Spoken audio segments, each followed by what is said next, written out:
मुख्यमंत्री तथा गडचिरोलीचे पालकमंत्री देवेंद्र फडणवीस काल गडचिरोलीमध्ये मुक्कामी होते।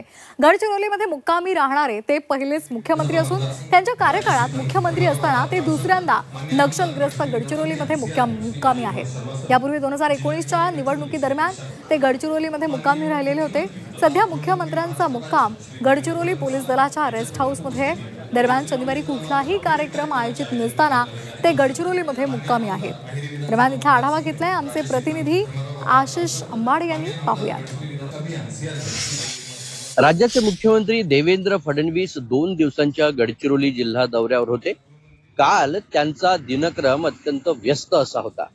छत्तीसगडच्या सीमेवरच्या कवंडे या गावी असलेल्या पोलीस आउटपोस्ट मध्ये ते दाखल झाले। तिथे त्यांनी नागरिकांशी देखील संवाद साधला। गडचिरोली पोलीस मुख्यालयामध्ये C60च्या जवानांचा सत्कार, त्यांना साहित्य वितरण आणि त्यानंतर सामूहिक विवाह सोहळा, जो आत्मसमर्पित जे नक्षली होते त्यांचा विवाह सोहळा देखील इथे आयोजित करण्यात आला होता। त्यालाही मुख्यमंत्र्यांनी उपस्थिती दर्शवली।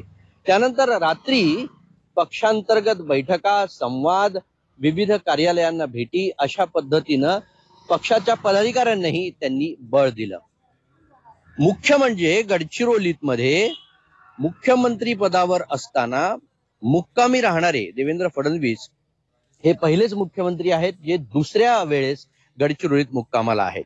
या दरम्यान त्यांनी पक्षांतर्गत ज्या काही कुरबुरी होत्या त्यांचाही निराकरण केलं, कार्यकर्त्यांशी आणि पदाधिकाऱ्यांशी भेटून, असंही समजलं जात आहे।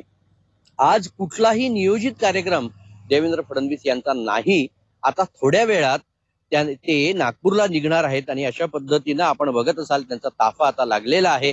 काही क्षणातच, काही वेळातच ते नागपूरला रवाना होणार आहेत। Ashish Ambade, Zee media, Gadchiroli.